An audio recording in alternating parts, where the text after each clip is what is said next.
saw a new heaven and a new earth. Well, we made it, friends. If you've been on the journey with us through this podcast series, we are finally there. We finally made it to the Holy City on our The Holy City is for Everyone podcast. Can you believe we're here, honey? It's been a faithful journey week by week. Glad to be here with you, Sage. I'm glad to be here too. And it's interesting. So much of the exploration has been through these heavy passages from Revelation that I've confessed have been kind of new to me, and wading into the images of all that is being called to be stripped away to make room for the new life that we are going to wade into today. So now I'm in very familiar territory, and I thought I might start us off in our conversation today because Revelation 21, Revelation 22 that is the heart of my theological tradition, my religious community. As I've said before, Emanuel Swedenborg lived in the 1700s. He was on a search for the soul his whole life. He was a scientist. He was a intellectual. He was kind of one of the last Renaissance men. He knew a lot of things about a lot of what there was to know at that time. And yet his real interest was spiritual. He wanted to know why we're here. He wanted to find the soul. He wanted to know what it was to be a soul. And that whole journey led him eventually in his 50s to deep meditative states where he had profound spiritual experiences. And part of those experiences were a recognition of there being an inner sense to the Bible that was speaking to our spiritual regeneration, the invitation to spiritual birth. And that all culminated for him in the image of the Holy City. He understood the Holy City to be the symbol of a renewed individual and collective life that humanity was being invited into, that was going to emerge at some point.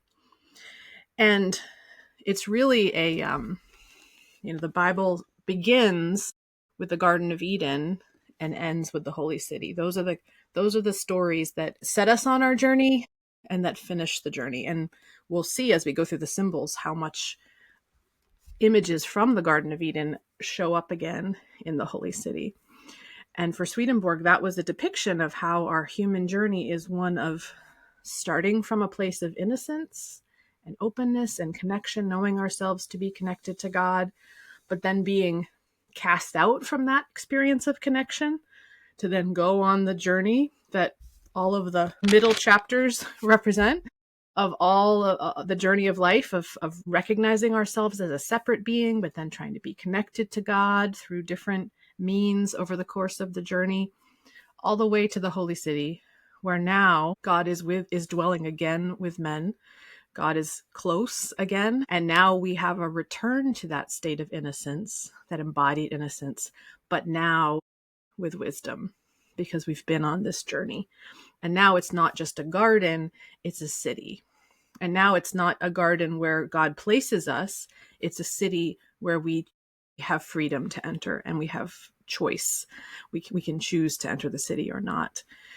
So this is the symbol of regeneration, of spiritual rebirth, of the whole self returning to a state of innocence and openness, but with all the experiences of life that we have had along the way that we can use to live in vibrant community together in this image of city life, where there are all the tribes again are coming in and moving out.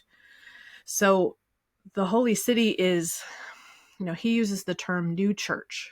It's this era of a new church, of a new way of being church that is fully embodied. And all the symbology of what happens in the Holy City are descriptions of that embodiment and that balance.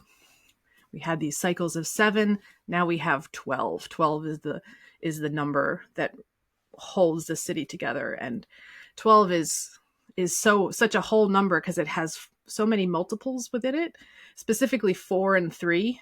4 is that symbol of wholeness and stability. 3 is the symbol of movement and activity.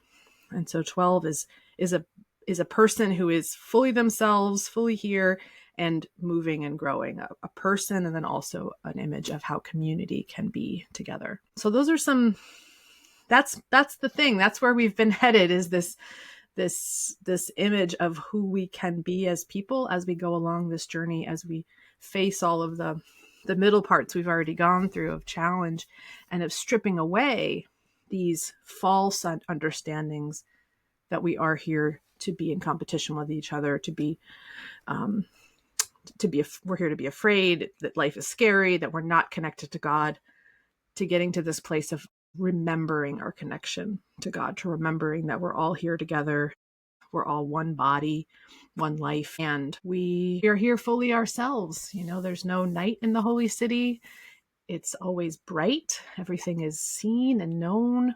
We're not hiding anymore. We're not trying to make ourselves palatable. We're just being our full selves in community with each other. And we can get into more symbols. That's probably enough of me going on to start us off. I wonder where you might want to jump in. It's a lovely description of Swedenborg's vision that you've offered, and I think one of the great gifts of your tradition to the church as a whole, little c church. We'll keep big C for the new church, or the idea of the church. And I appreciate hearing it anew. And I think what I offer in this part of the conversation is just the continuing observations about the text and how it unfolds.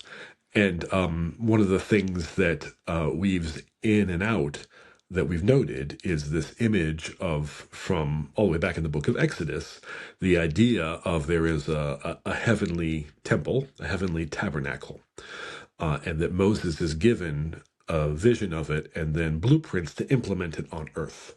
And that becomes an essential dynamic for the Jewish people in their journey with God. And Moses is this incredibly powerful, privileged person who's able to go into the tabernacle, be in God's presence, be transformed by it, and then bring God's presence out. He comes out of the tabernacle and his face is glowing, and the people are so afraid of him because their divine is so they're so antagonistic to the divine, which is kind of what the animating revelation, right? How so much of human culture and society is antagonistic to God's nature, that he veils his face so that the brightness doesn't cause them disturbance. So it's right there early on in the vision of the holy city that there is no temple, right? It's one of the first observations that John makes about it. And the temple has been a recurring motif in Revelation. And the temple has been opened. The temple's full of smoke. The angels come out of the temple with, I think, the censers and the trumpets.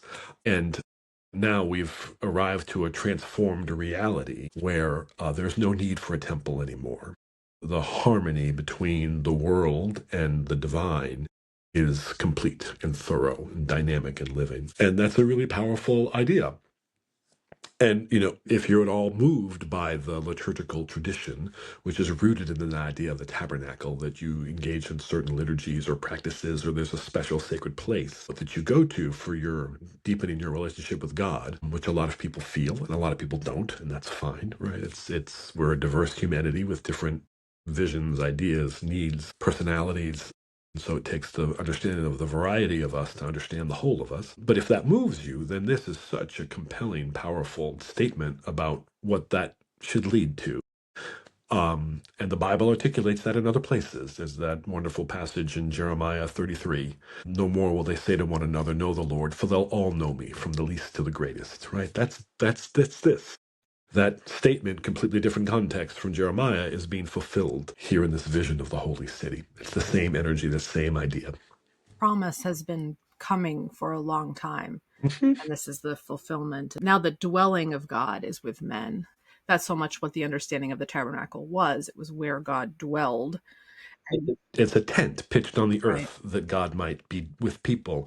And that image shows up in John's gospel. Right, God sets up a tent in Jesus to be present with people, and Jesus's body is the temple, and he talks about it that way in John's gospel, and it's quoted again in the other gospels. So this idea of how God is with us is essential for the biblical tradition, Throughout. and Revelation is really fulfilling that, Right. exploring it deeply and profoundly in its tensions with human culture and society, which is so against God's ways. And makes it impossible, not impossible, right? You and I have been having a running conversation about this part of Revelation, And where it ended, right? It ends with the final judgment. That's what precedes the descent of the holy city. And there's a line in there that we noted at the end of the last context, and we want to bring up again because it's not explicitly stated, but the motif is absolutely preserved and repeated in different words. When the throne arrives for the final judgment, earth and heaven just dissolve. They just flee. Flee is the translation in my Common English Bible. And it's gone, right? The reality that we've known is gone. And then the people are judged. And we always want to reiterate, right, that it's not an imposed judgment. It's like manifesting the character that you have formed. And the judgment is how that character that you have formed now relates to the divine reality. And either you're refined and purified and the divine lives in you, or you're dissolved and it's painful and you lose all that you had, right? There's one or two outcomes. And we're now in a new heaven and a new earth. And yet, as you noted, the nations come into the city. So this heaven and new earth somehow looks like the old heaven and the old earth, Well, because again, the it's nations are not still a there. well, and again, it's not in my read. It's not a. It's a sweeping away of all the things we think about what the earth and the heaven are. You know, that these are, as I understand it, these are descriptions of internal shifts of regeneration, which has to do with how we organize our life, how we organize what's true, and when we've been trained and conditioned in a understanding that what's true is that we are in competition with our neighbors, resources are scarce, only some people deserve to have positions of authority and others don't. When we are conditioned to believe that that's what the earth is, we suffer. And we saw that suffering play out in our preceding episodes. When that is washed away, all of that belief that this is what it means to be human, that's what then empowers us to enter the holy city, when we have a fresh open, again, as I named it before, an innocence with wisdom, but an innocence nonetheless, where we're able to look at things freely and openly again. And when you were naming the dynamics of the judgment, I just want to reiterate that from my perspective, it's not that some who have developed good characters are welcomed in and others who have developed negative characters are thrown into the fire.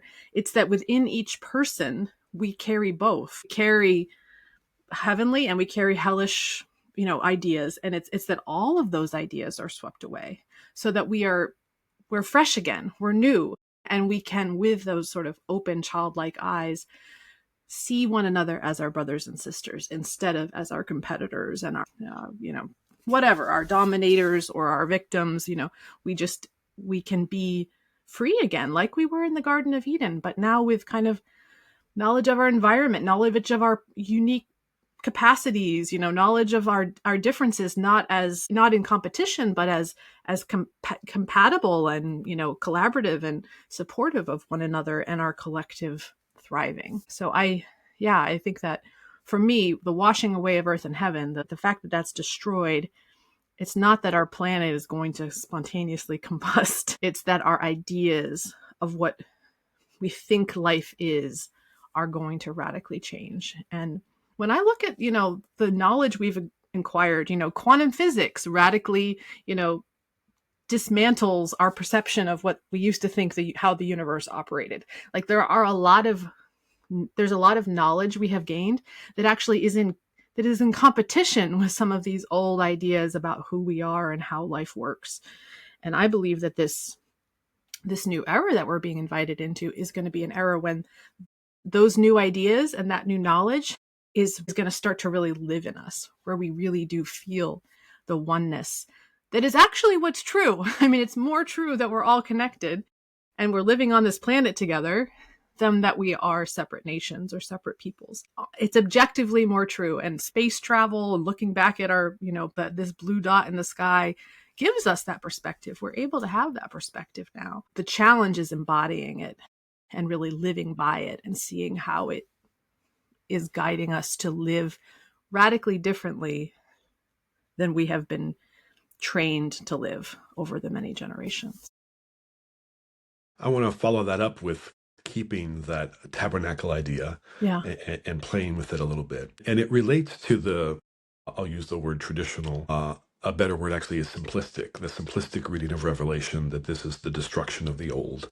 and the creation of a new in some temporal sequence that lies in our future. And we've talked along the way about how what Revelation is doing is actually, it's always grounded in the moment that John lived, and it's spiraling up to allow a wider spiritual perspective to understand what are the forces in play in the moment that John's living in and in the higher spiritual realms. And so we're at the highest realm now. We're at the highest point. And there's a point at which John is once again lifted up in the spirit, right? And maybe that's the fifth time that's happened in the text. I wasn't keeping track accurately. You can go back and count it up. You don't need me to tell you what it is. But what I want to share is this idea of the holy city. I think we could also think of as the experience in Jesus's life and in the community around him of the resurrection. Yeah. It's the same energy and the same idea expressed in a different way. And this emphasis throughout Revelation on the Lamb is Jesus, and recognizing that his crucifixion was an overcoming of the forces of evil in the world. It wasn't a propitiatory atonement of the sins humanity had committed. It was Jesus in his power and integrity and his truth-telling and his compassion and in his manifestation of God's dwelling in the world, being harmed, being killed, and overcoming that in a transformative way that transformed the people around him so that they went from being huddled in a locked room, afraid of what would happen to them, to becoming bold proclaimers of God's ways with the message, it's happening soon. God is returning soon, because that's in their human consciousness. They couldn't but think of it as sequential events. And Revelation struggles, we struggle with that when we encounter Revelation. And the book ends with, come now, the time is soon. That really means that it's here now for us to transition into if we can go on the inner journey. And then we'll see the transformed world that we live in. And the world will transform through our perceptions as they shift, and yes, we can think about this as, I do sometimes, I get caught in this probably because Swedenborg was writing 300 years ago. And so I have a time sense too, because he also came and said, this is going to happen soon.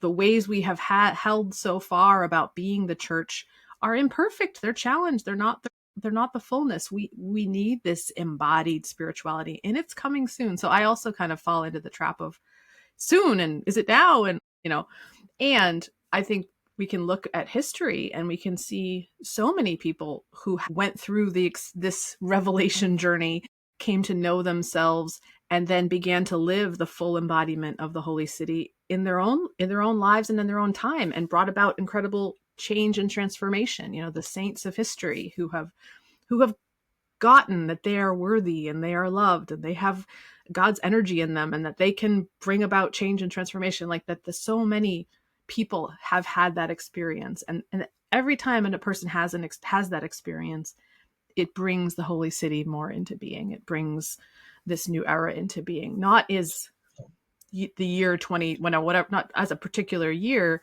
but as a force of evolution that Yeah.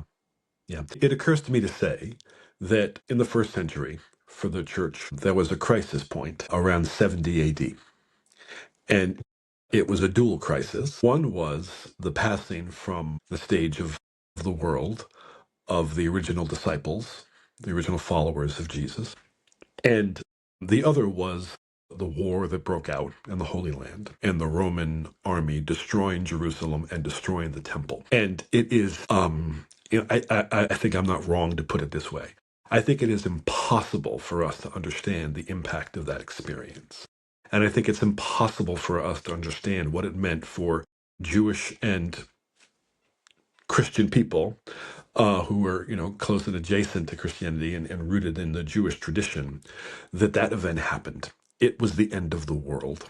It was God being sundered from the world. It was a sign of this Roman Empire that we thought God was greater than is greater than God. And so we see in Mark's gospel, which was written right around that time, this little apocalypse put in the mouth of Jesus, and almost, I'm going to just throw it out there in a controversial way, almost certainly not said by Jesus.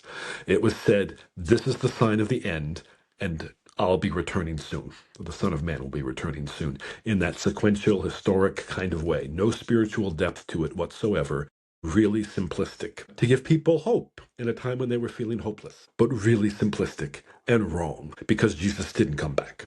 And the later Gospels start to take that sequence, that passage, and tweak it just a little bit so that it can survive its failed fulfillment in the decades following 78. Revelation's dealing with the same question, and it's opened up when you read it as I suggest we have been reading it.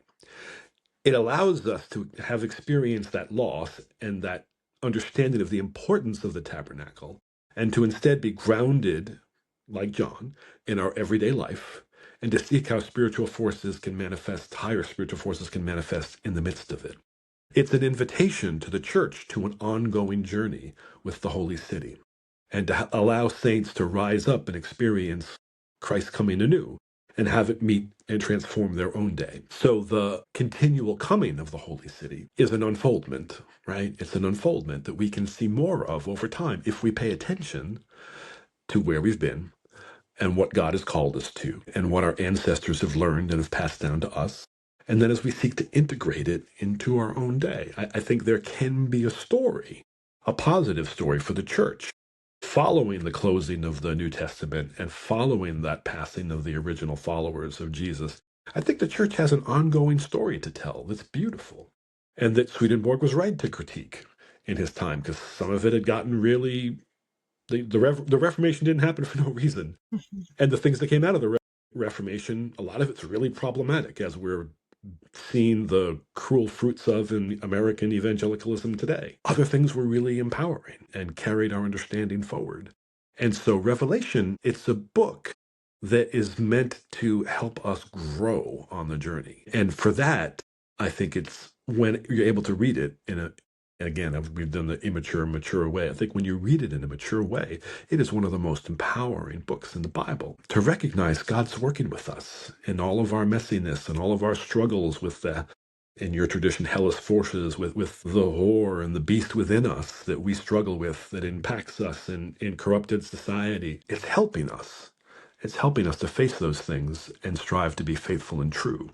Followers of the Lamb, followers of the way of love, justice, and compassion and truth-telling in the midst of a world that's trying to get us to hate and lie and exploit one another. And I think one of the things to hold with Revelation or wonder about is it also points to the way God works in all of that mess, but then that there are these distinct passages of change that occur, and I think that the wiping away of the earth and the heaven, the invitation to a new earth and a new heaven, to me, it really is about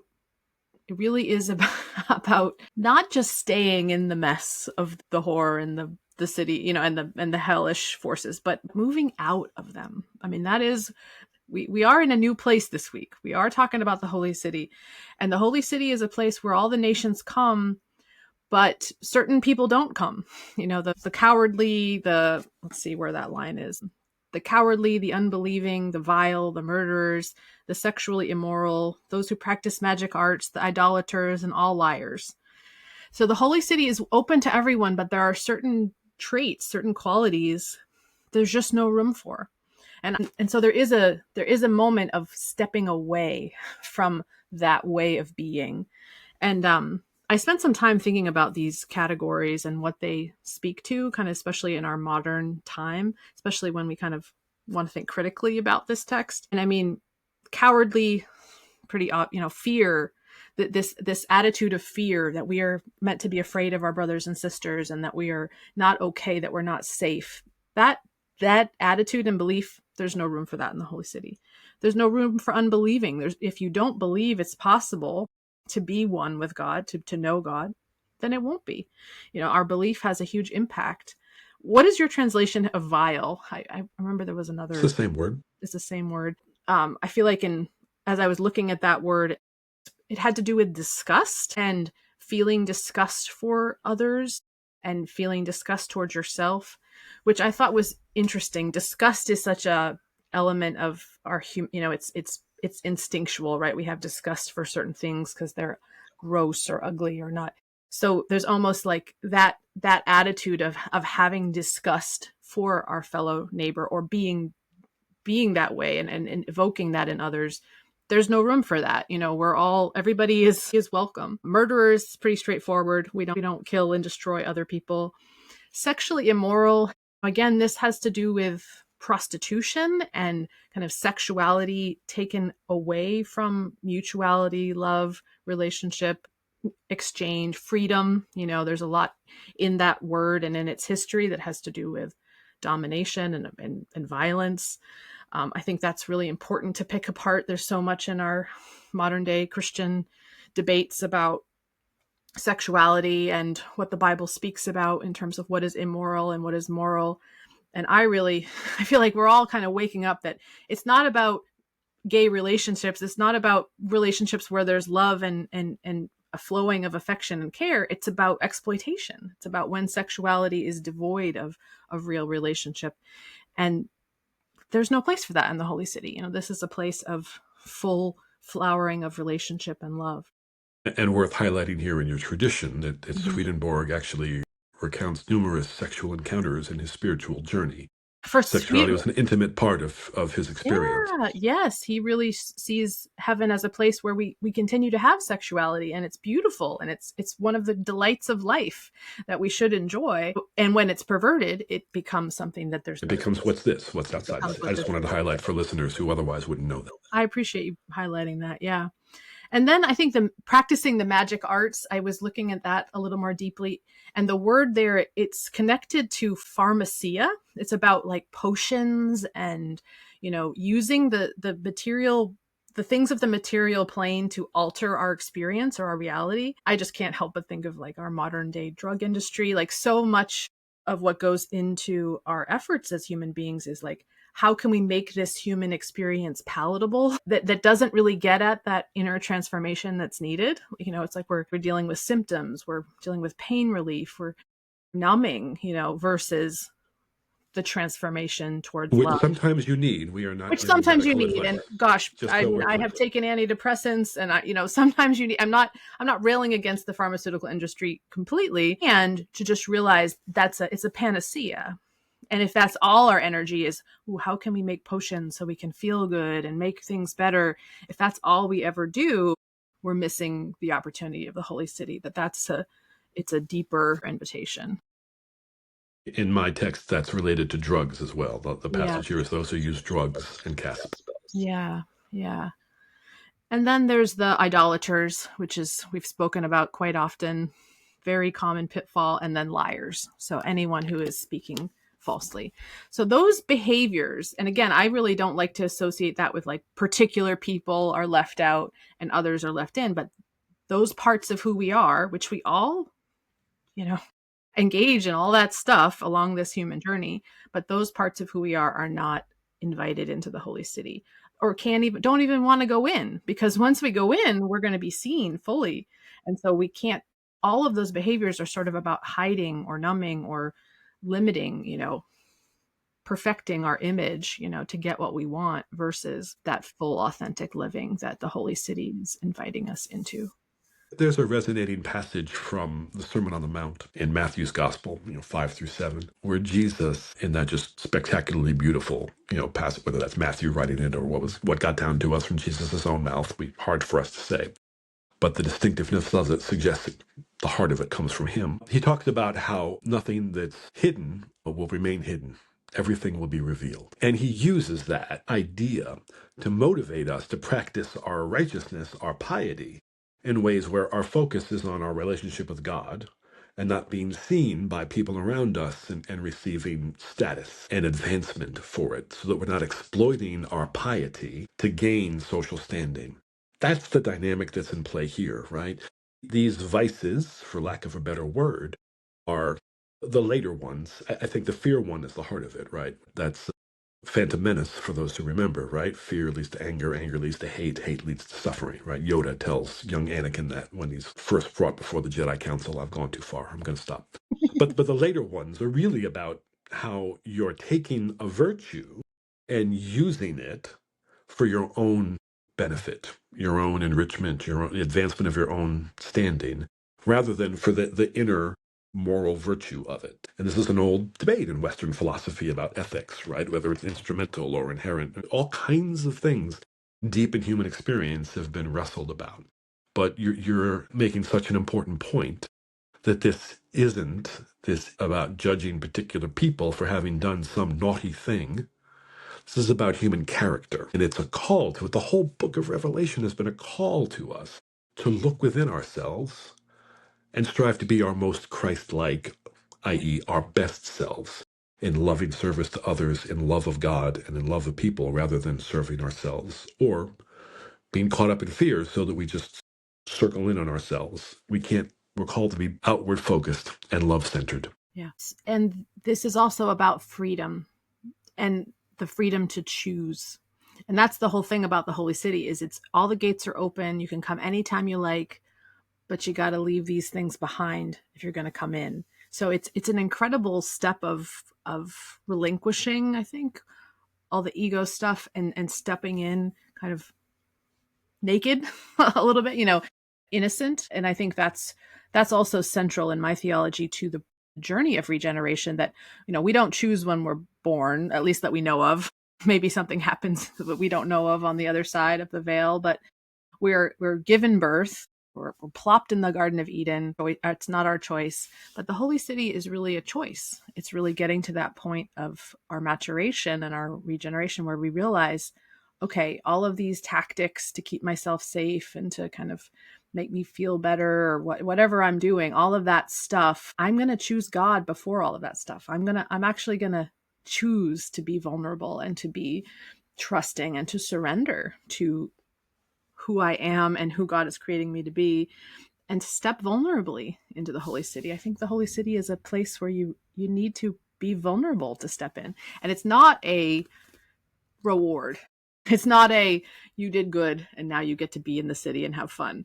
It really is a choice and a stage, I think, in our process of maturation where we get to finally freely choose to return to a knowing of our oneness, a knowing of our connection to God and to one another, and then a willingness to be that. The Orthodox tradition, the broad swath of Christianity in the east of Europe and Asia and other parts of Europe, obviously, have a spiritual understanding that's rooted in the idea that they call divination, right? That the spiritual journey as a follower of Jesus is to be divinized, right? To have your human nature become divine, become Christ-like in the way that Christ was human and divine, that God is calling us to grow in that way. And that's so resonant with Revelation and what you've just been talking about. And in verse 7, it's put in really intimate terms. This is God speaking. Those who emerge victorious will inherit these things, all the good things of the Holy City and the comfort that God will offer of wiping tears, no more pain, all of that.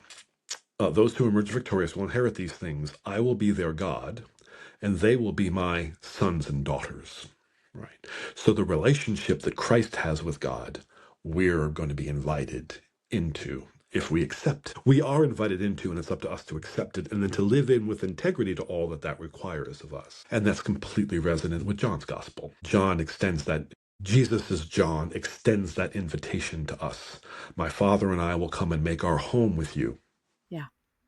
It's not new, and it's in the Old Testament, and I'm even having flashbacks of I did spiritual direction in my 30s at a Catholic, anyway, it was with a Catholic nun, and the most profound moment of the whole spiritual direction was her reminding me that I'm a beloved daughter of God, and just feeling the depth of that and the promise of that. I mean, all through the Bible, we are told we are children of God, and yet there's always this, really? Are you sure? It's like this fear and self-doubt. Yeah, it's the fear and self-doubt. It's those first two vices: fear and not believing what God is saying. If I'm a child of God and you're a child of God, what does that mean? If I feel like I'm in competition to you, like it really is. The Bible is just like over and over and over again, just like hitting us over the head with this deep truth. And I think Revelation kind of just brings home, okay, here's all the reasons this is really hard to hear and really hard to live because of all the things. Yeah. We have the experience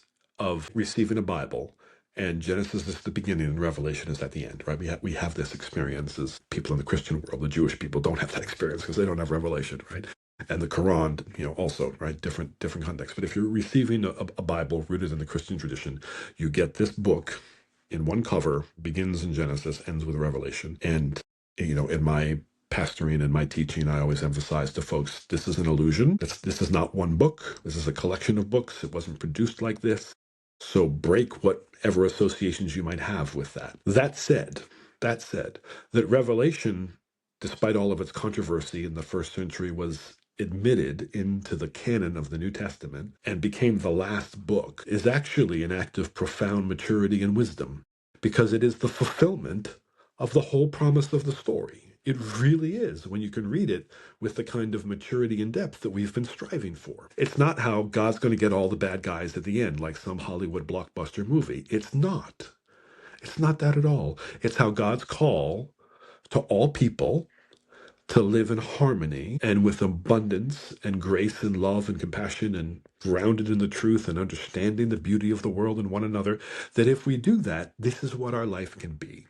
And that this is what God has waiting for us, that God's actually anxious for us to receive if we would but go on the journey. It should be the last book, It should because be it's the and that's, I, it had the experience before, but I've had it anew in going on this journey with you. This book is extraordinary in all of the things with integrity that it pulls together from the whole tradition preceding it, and that overcomes the trap of the apocalyptic crisis of 70 AD and doesn't fall into it. It actually has enough depth and maturity to put that it's happening soon and, for lack of a better word, spiritualize it, or maybe a better word, internalize it, so that we hear it's a call to our transformation, not to sit hunkered down, not to sit down waiting for God to transform the world. It's a call to our inner transformation now, yeah. here. And it's as soon as we're ready. Mm-hmm. As soon as we choose it, as soon as we choose not to keep numbing ourselves in complacency with how things are, and not to keep giving into the stories of competition and fear that we've been in. And so much of right now, there's such a wave of healing happening, so many new modalities for people to heal these stories that we carry on of separation, heal these stories of not being loved enough. Like, it really does, to me, feel like there's a foment of energy to help people to choose, to start to really choose this, and speaking about the Bible and kind of its makeup and why, I think Swedenborg in his time really saw, well, okay, and this is how it went. And there's providence in it. There's providence in how all these people chose to put all these books together and create this Bible. And that there's a story that it tells that does have a sequence to it and a movement from the garden to the holy city. And for him, the second coming of Christ that all Christians were waiting for was in this awareness of this inner sense of this movement of growth that we can perceive and we can engage. And I sometimes have struggled with that. Like, is that really true? But I feel like the more I look at the world, like this story of growth and movement, it's being told everywhere. Like, it's being told in the trees and the seeds and the buds. And, this story of something being planted and being small and then growing to complexity and wholeness. It's being told in movie theater. It's being told through Star Wars and Star Trek. Like, there are so many ways that humans are telling this story. So it makes sense to me that this is the story that's in the biblical narrative as well. And that story, as we perceive it, as we read it, and then as we live it, is the second coming of Christ. That's maybe not exactly how Swedenborg would say it, but that's how I interpret what he said and what he saw in my own experience today. And that second coming unfolds in the vision of the holy city. I wonder if we should get into some of the symbols in the city.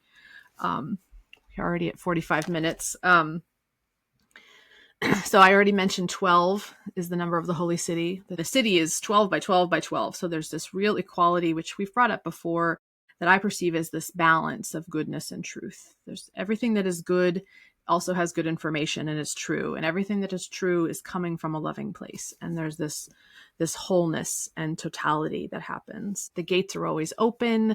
There's a pearl over every gate. The pearl is such a beautiful symbol of the beauty that can occur through suffering or through discomfort. It's caused by the little sand kernel inside an oyster. So Swedenborg talks about it as a symbol of Christ himself, but I think it also can be interpreted as that journey of death and resurrection, of suffering and beauty. I love all the jewels. The jewels are all of the permutations of truth, all of the colorful array of understanding that I like to imagine, like everybody who comes into the holy city, like has helped build this wall. Like it's all the humans who have ever lived, who have had perception and looked out upon this world and come to know it and come to understand it and come to learn about it. And all of that knowing and learning has created this incredible repository of wisdom that has built these walls. And it is like, and now in our age, we have AI can then go access all that wisdom if it's somewhere on a computer somewhere.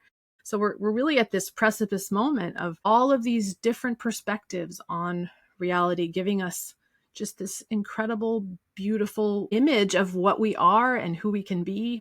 Those are the walls of the city. Those are the walls that make this city possible. Swedenborg would say the walls are the doctrine of the new church. So it's this understanding of what's really true and really good that holds us together and makes space for this new. And in harmony with what you're saying, going on, we're in chapter 21 at the second part of it, the end part of it. Mm-hmm.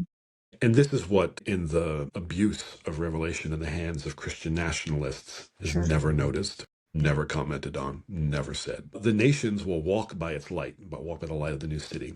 And it says kings, I'm going to say rulers of the earth will bring their glory into it. It keeps going. Its gates will never be shut by day or night, and there will be no night there. They, the nations, will bring the glory and honor of the nations into it. Yeah. Which is exactly what you're saying, right? This is a center of diversity. Now, diversity in the unity made possible by the divine energy, the divine consciousness, the divine will, creates this open, energetic, life-giving structure that all people can participate in. This, right, this is the new iteration. Way back when we were down in the scrolls, we saw along the crystal sea all the peoples of all the world who had put on the robe of the Lamb, that is, who had taken on Christ-like character in their life choices and in the world, were around the throne. This is another iteration of that, right? The holy city now, it's on a higher level. If you like higher or more encompassing, maybe that's a better word, but it's the same idea, right? The diversity of humanity is a beautiful, divine-inspired thing, and it's the fulfillment of the call of being human, to be in a diverse, respectful, harmonious society, not in a stratified society, not in a whites are superior to everyone else's society, not in the wealthy should be in power and above everybody else's society. Those are all false. This is the heart of what reality, grounded in God, is all about. And maybe there's even a diversity that needed this experience of separation. That the diversity that has unfolded in our species has come through this freedom that God has given us to go live out of alignment with God's design, to rebel and to be selfish and to be completely focused on this sense of being different from others, that on some level that experience of perceiving ourselves as separate beings has given us an incredible freedom that has created an incredible array of possibilities. Like I think of that as part of the plan, part of the divine plan of creating human beings and giving us the faculties that we have been given. The reality is we can choose to live any way we want. That is actually what is really true. We can believe what we want. We have so much flexibility, and that's part of what has created the diverse things we've created, And as we get to this point in our evolution, as this invitation to the holy city emerges, we start to see, oh wow, look at all the things we've chosen. What would be a good thing to choose next? And I think this is where I do feel like a little bit of urgency about this invitation to the holy city, that at this point in our evolution, we have chosen so many things, and we have started to recognize what things we have chosen that have really done a lot of harm and that have really caused a lot of rift and problems in our world. And that we can choose, we can keep making problems if we want, or we can actually start to enter into this phase of remembering our oneness and wanting to make choices that are beneficial, not just to ourselves, but to our neighbors and to the other people on this planet. When I imagine the invitation to the Holy City, it's like this incredible opportunity. And it also shines light, I think, on the journey that we've been on thus far, and seeing that there has been use to it, to having the freedom to rebel and go against, that couldn't have been avoided. It's part of what brings us to this precipice where we can freely choose to enter into the city. And if we hadn't had all this freedom to know what it's like to be separate and be, some people get a lot of pleasure out of competition and violence and domination, that is something that people can choose.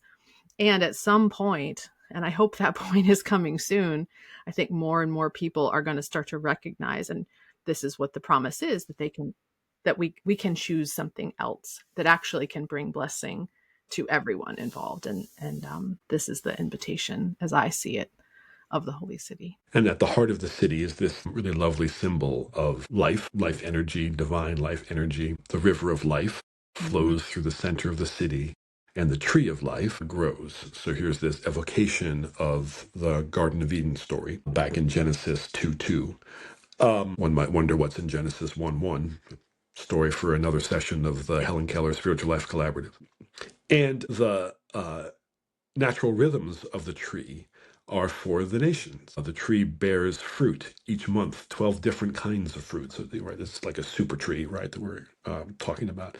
And the leaves are for the healing of the nations. So life, nourishment, and healing are just radiating, and water, life-giving water, are radiating out from the center of the city into the world, into the whole world. And there are lots of names for God that show up in the course of the Bible's development. And one of the favorites for me has always been the God of life, right? Because I think that is so beautifully evocative of, in my experience, the closest moments that I have felt in God's presence. I've just been infused with life energy. That's divine stuff. And I think one of the stories of Revelation is how that life energy can become corrupted, right? And there's a whole macho male culture about it. You feel alive when you can take that energy and use it to dominate, right? To exercise violence. And that's temptation. I really believe that. That's spiritual temptation. And it's not what God does. And it's not what God wants us to do. And Jesus models that. And life radiated from him, which is why he was so attractive in a magnetic way to the people around him. That's why he could cure diseases. And it's why he could heal people's minds who, in our view, were suffering from mental illness. In the worldview of our ancient ancestors were suffering from demonic possession. His presence was healing. That's real power, right? Which is what the Christian biblical, that's what real power is. And that's what's at the center of the Holy City. It's real power. It's what was in Jesus, and it's what is in us, I believe. Mm-hmm. It's in all people. And the Holy City. As we mature, it manifests more and more. It manifests more and more, and it's a place we can go. And I love that the tree has leaves for the healing of the nations. It's not a place we have to be fully and completely healed to enter into.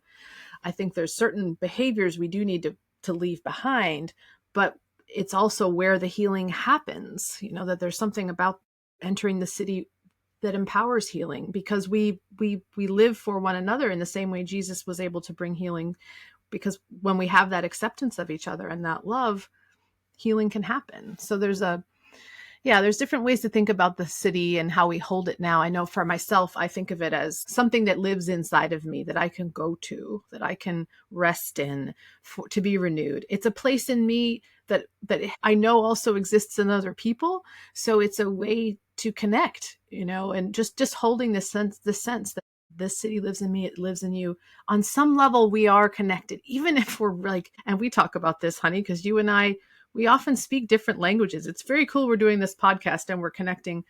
Sometimes in the day-to-days of life and marriage, we miss the mark. We miss each other. We say something and we perceive it very differently. And simultaneously, while all that's occurring, I know that the city lives in you and it lives in me, that there is a place we can meet where there is this peace and this this knowing of one another and this connection. And I have to believe that the more and more I visit or recognize that it's there, the more and more I will be able to meet other people there.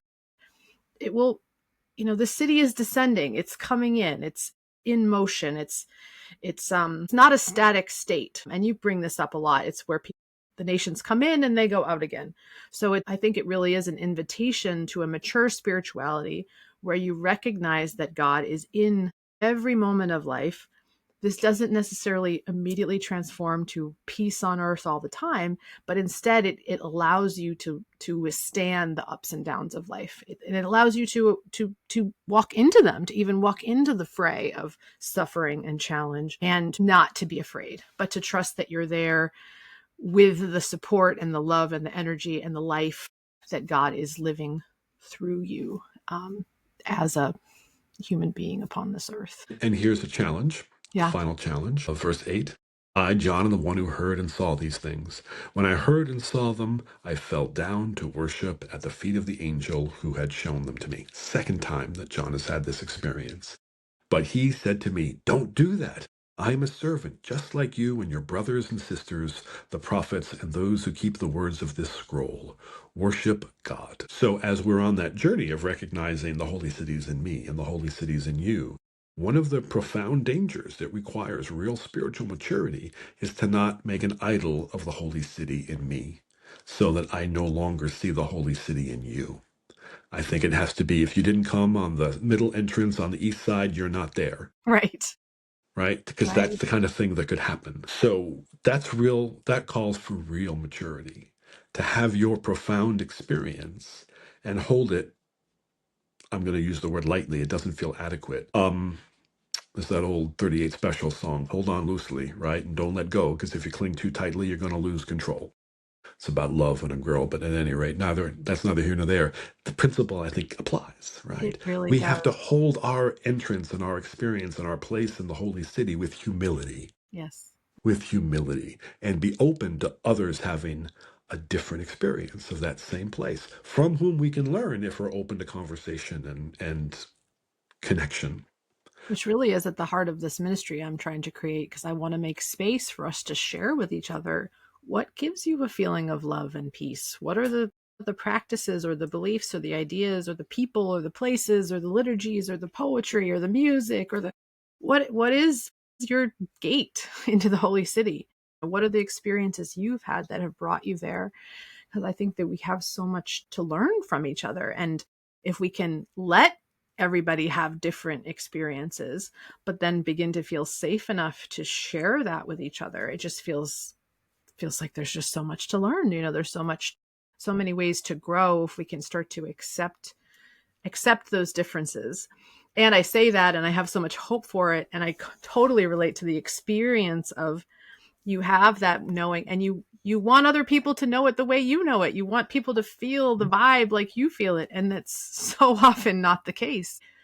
And maybe that won't always be true. Maybe someday we really will find each other and vibe and it'll all really flow. I mean, I do have those moments and I hope to have them more and more. And so much of this process is about relinquishing the need for it to look any particular way and the willingness to trust that God is in it, even when it feels awkward and uncomfortable. And I think a lot of this moment, especially on the planet, is like, can we get comfortable in our discomfort?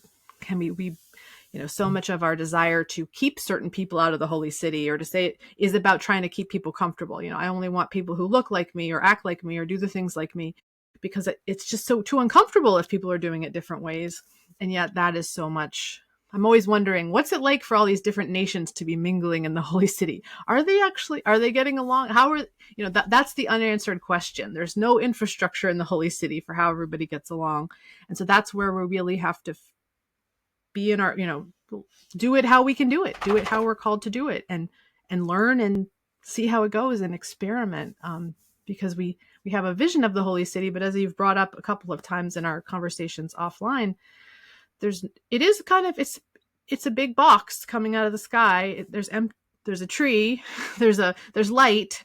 There's not a lot of other detail about how what's happening in the city and how it's all going along. Yeah. Well, do you have any last thoughts about the Holy City before we close this 7-week experiment that we've been on? I'm just so appreciative of the ministry that you've undertaken, Sage, and it's been a privilege to share this conversation with one of the root texts, both to hold up the ideal and then to also chart the path towards the kind of community that you want to bring into being. And I'm honored to be a partner and support in this collaborative effort with you.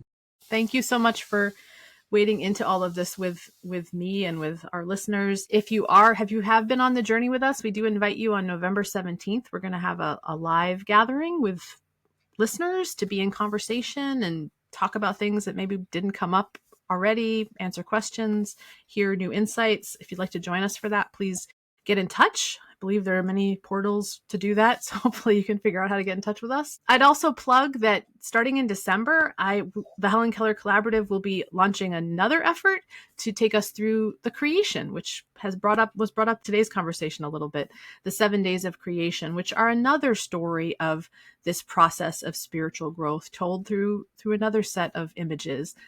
So we're going to have a 7-month journey through the days of creation with some cohorts gathering and conversation. And part of that will, I'm sure, be releasing videos and discussion opportunities for people. So if you're interested in joining in the creation journey, also do get in touch, especially if you'd like to be a part of a cohort, or just stay tuned and listen in to what emerges through that journey. And I think that's it. It is finished.